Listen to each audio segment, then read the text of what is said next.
কিন্তু একটা জিনিস আপনাদেরকে বলি, যে আমার সুরেশ্বরী বাবার যে আইন, যে নিয়ম, সেই নিয়মের মধ্যে থাকতে হবে।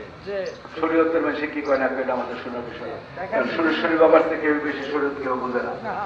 বুঝলেন? সুরেশ্বরী বাবার যে আইন, যে নিয়ম, তার ওভাবে নির্দেশ দিচ্ছে, তার নুরে আহমদ তার কিতাবগুলোর মধ্যে লিখছে, এই নিয়মের মধ্যে চললে কে দেখবো? সুরেশ্বরী বাবা দেখবো। তার নিয়মের বাইরে যদি চলি, এটার দায়িত্বকে বাবাই নিব। বাবাই কইছে এই পথে চলো, আজ চল আমার কথা থেকে বাবা বিপদে বললাম, বাবাই তুই যাইতে যা, আমি গেলাম কে পায়, আমি বিপদে বললে কি বাবার দোষ না আমার দোষ?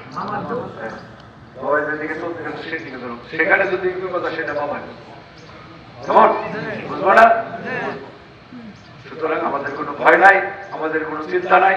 আমার সুরেশ্বরী বাবা এই গ্যারান্টি দিছে যে তোমরা ভয় করো না, তোমরা ওলি আল্লাহর গুণগান, তাদের নাম প্রচারে তোমরা ঝাঁপায় করো, নিজের দান মান নিয়ে আল্লাহর ওলিরা তোমাদের সঙ্গে আছে। কে কইছে? আমার সুরেশ্বরী বাবা। আমি তো বানাইবো না, তার কিতাবে না।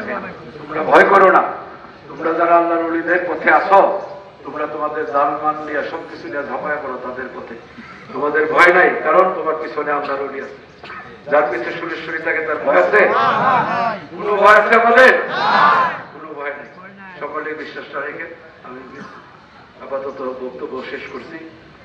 সকলকে দোয়া করি, আমারও সবাই দোয়া করবেন।